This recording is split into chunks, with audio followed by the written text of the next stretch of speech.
Deandre Corbe is an extremely well-rounded grappler, and he represents a school that does things a bit different. Let's go Standard Jiu Jitsu! Now, if you're new to the YouTube channel, what we do here is study a lot of Jiu Jitsu, and we now have a community of over 1,000 Jiu Jitsu nerds that are helping in the development of a website that's designed to study Jiu Jitsu more effectively. Than it is. I feel like my heart's been beating this entire match. Trying to spin for the back, Deandre Corbe! And if we hop in here, we have a lot to choose from. We could study Deandre's guard passing, or we could talk about him hitting the triangle from the back. And of course, there's the wrestle ups that he used so beautifully to sweep his opponents. But after studying Deandre the past couple weeks and consulting with the only Jiu-Jitsu chatbot that I know of, in this video I want to focus on his guard passing, because I think there's a lot to learn from the way Deandre approaches passing the guard. And if you're interested in the Outlier database, the link will be in the description below. And if you're interested in my own guard passing instructional, I've decided to make that $97 value free to members of the Outlier database. So now you can watch me discuss a given topic and scroll down and see examples of people like Deandre using it in competition.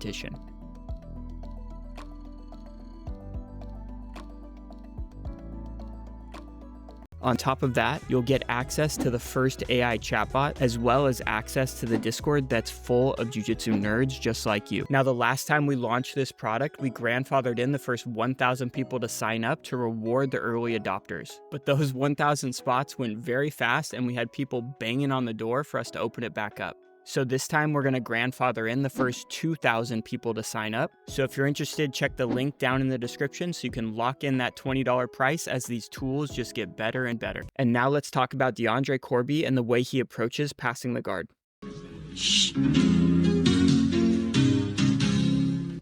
A lot of Deandre's opponents were trying to play some form of De La Riva, and he was doing a great job of either splitting the legs wide apart or smashing them together. Very similar to how Gordon approaches his loose passing, where if the bottom player's knee is wide, it allows Gordon to get his forearm inside the hip and split the legs apart. But if the bottom player keeps their knee low, it prevents Gordon from splitting the legs apart, but it makes it easy to smash the knees together. And it seems like Deandre really likes to initiate it by utilizing this cross grip. That was first brought to my attention by Nikki Ryan. So from here, what I did is I actually pummeled out and over the top, and I got control over this top wrist.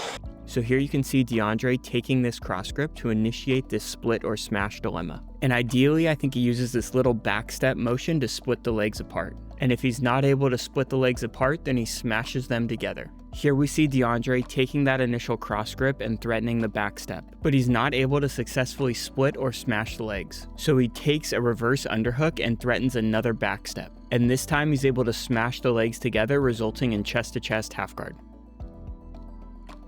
Now, another person that seems to play a similar game is Tommy, where from this R-guard type scenario, he starts with the cross grip and threatens the back step with the goal of splitting or smashing the legs. Then he takes a reverse underhook and does the same type of back step motion, attempting to smash his opponent's knees together. And as the bottom player opens their knee to resist, Tommy's able to shoot through on a quick knee cut guard pass. Now, from the bottom player's perspective, oftentimes what they're looking to do is pummel in their De La Riva hook to enter the legs. Now, against Deandre, this proved to be very difficult to do, and I think it's because Deandre was pointing his knee in. You can see here when Craig's knee points out, that's what allows Nicholas to pummel in his De La Riva hook and enter into a Irimi Ashi. Now, pointing your knee out when you're in a Irimi Ashi is often a very good strategy. First, I'm going to take a post and turn my knees out. Now when Joseph pushes on me here, he can push really hard.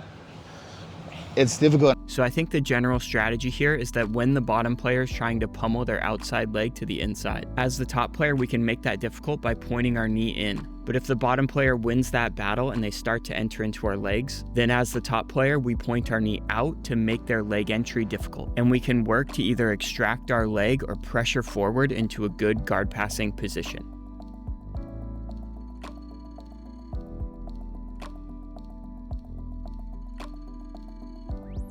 But this is the goal, to get everything over to our left so that we can collapse his guard here and start to sprawl out, folding his knees to the side. putting us in a great guard passing position. So pointing your knee to the inside makes it more difficult for them to pummel into Irimi Ashi, but it makes it easier for them to reinsert their De La Hiva hook. And Gianni did a great job of exploiting this and using it to off-balance Deandre.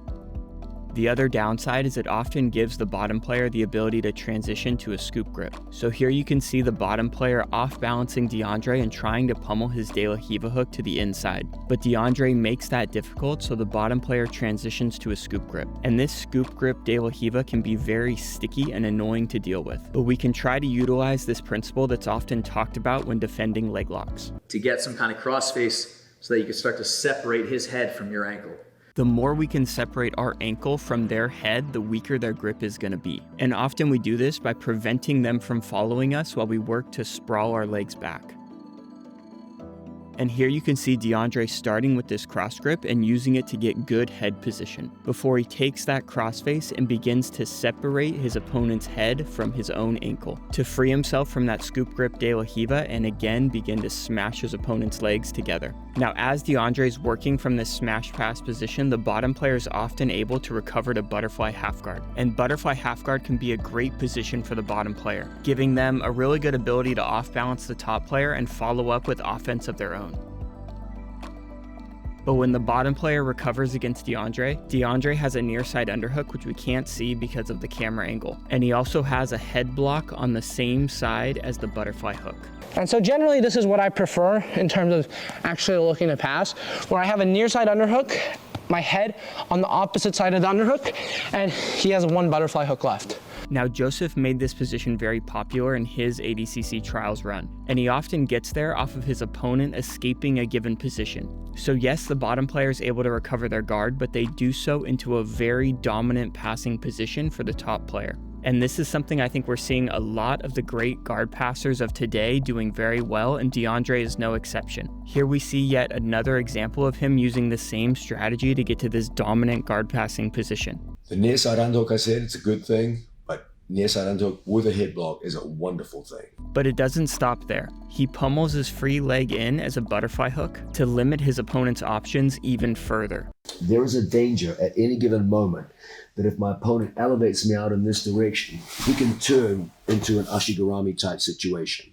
So what I need to do under these circumstances is take my left foot and pommel my left foot to the inside position.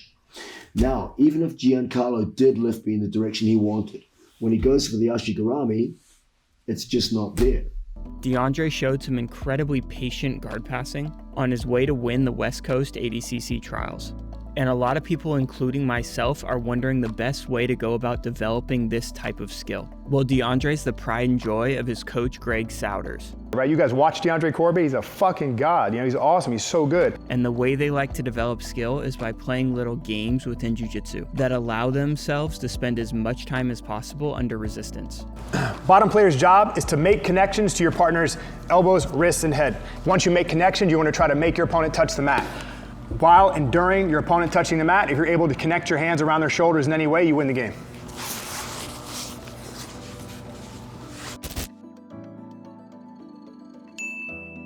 And these games are all designed around invariance. We'll use the heel hook. Everyone likes to talk about heel hooks. The first feature is the isolation process. It's attachment to the base joint.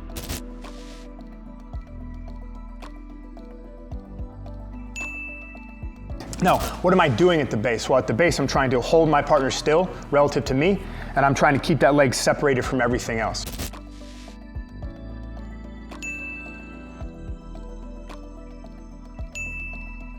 All heel hooks you've ever seen have some type of toe attachment.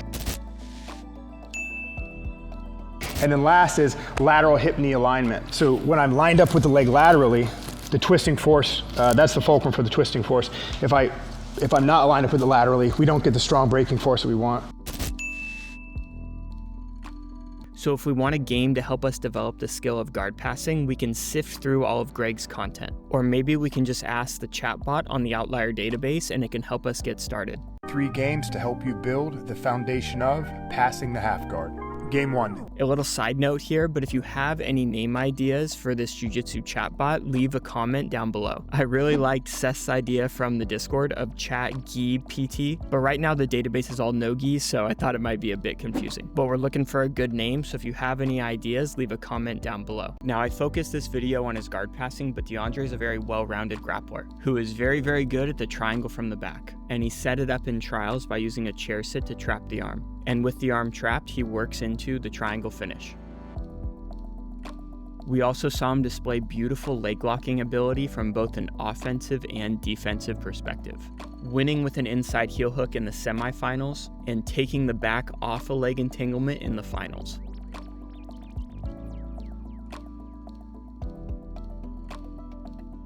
We also saw him sit in the pocket with Gianni and exchange bolos, often ending up on the better end of these exchanges. So whatever invariance he's focusing on from these given positions, they're working. So I'm going to keep following along and learn what I can from Greg and the team over at Standard Jiu Jitsu. And as I study, I'll continue to add this type of content to the database. So when Greg designs a game, you can see examples of that situation being played out in competition against maximum resistance. So if you're interested in the database, I'll leave the link for you here as well as down in the description. And be sure to keep your eyes out for Deandre as well as the up and coming athletes from Standard Jiu Jitsu.